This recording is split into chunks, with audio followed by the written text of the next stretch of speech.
A single sheet of paper slipped into Clarence's house before dawn, fed through a service entrance that exists for things never meant to be seen.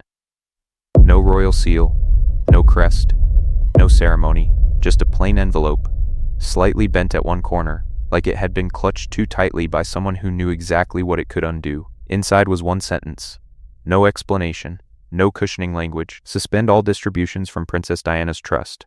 Effective immediately. That sentence didn't just freeze money, it froze bloodlines.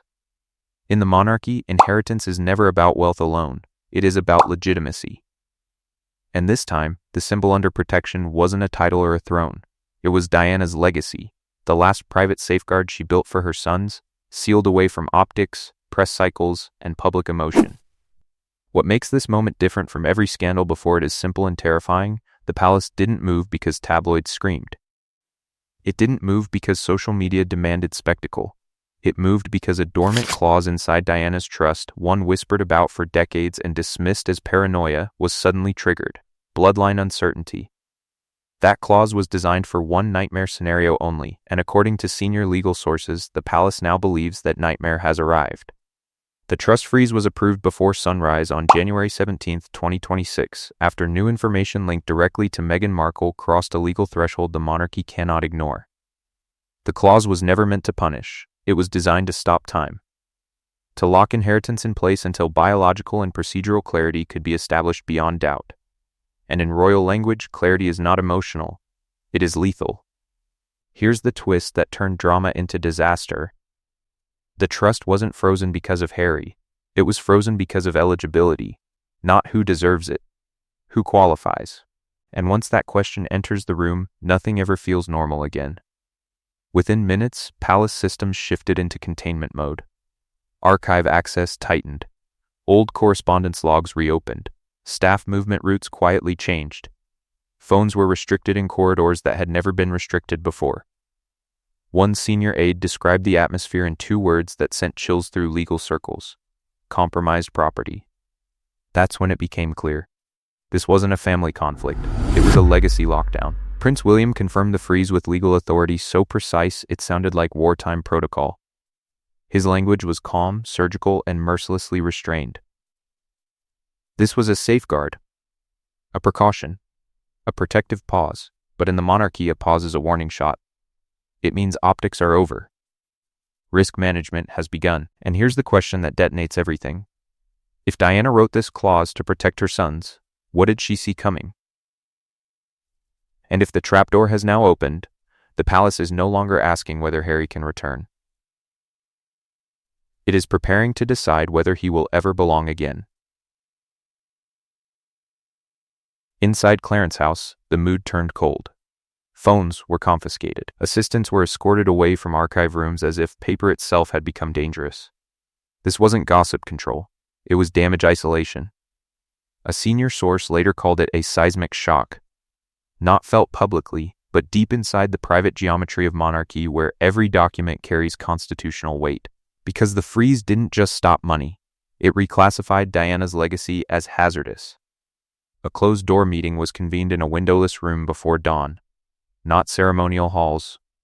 Not photo-ready chambers. Legal advisors, private secretaries, security liaisons, and one presence that always signals sentiment has ended. Princess Anne. She arrived without pleasantries, placed a thin, unlabeled folder on the table, and spoke. That disruption arrived not through tabloids, but through something far more destabilizing, an organized claim supported by documentation submitted through restricted legal channels.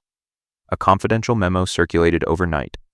Calm, clinical, stamped with internal language, Crown Firewall Directive. It did not mention love, it did not mention betrayal, it issued instructions. Suspend distributions. Restrict archives. Initiate lineage verification. Assume compromise until clarity is established. That is not how families speak. That is how states respond to internal line. It didn't. It began with a courier. An unmarked envelope entered Clarence's house through a restricted route used only for documents that do not want witnesses. Inside, sources claim, was a notarized identity claim submitted by a young American woman asserting a biological link to Meghan's family line. Not a demand, not a threat, a request for record correction. That detail mattered. Opportunists arrive with noise. Truth seekers arrive with silence. By morning, palace legal teams reopened dormant safeguards embedded in Diana's estate.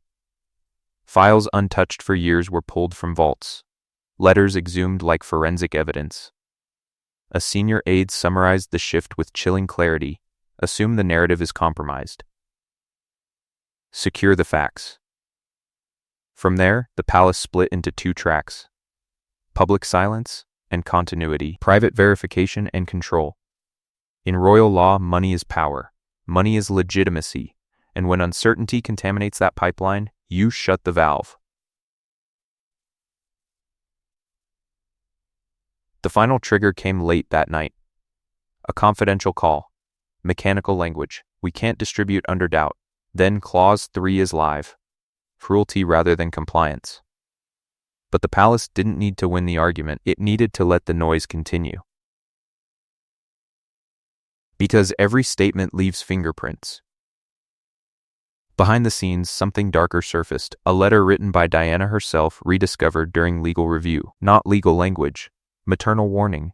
She wrote about silence becoming a trap, about unanswered questions corroding systems, and at the end a short verse once dismissed as poetry, now reread as instruction. Paul Burrell was contacted quietly, handwriting verified, paper authenticated. Diana's safeguard was no longer paranoia, it was enforceable design. For William, the collision was brutal. He wasn't just enforcing policy, he was obeying his mother. And that's where the danger escalates. Because once the palace pulls on Diana's thread, it risks unraveling everything buried to preserve stability. If one safeguard can be triggered, what else can be? Inside Windsor, the phrase isn't scandal, it's succession contamination risk. If verification confirms uncertainty, the palace is prepared for irreversible containment. Financial access locked, recognition withdrawn. Institutional reclassification. Not exile. Variable control. A prince in name, severed in function. And if King Charles signs off, it won't be framed as punishment. It will be stewardship. No inheritance without verification, no restoration without certainty.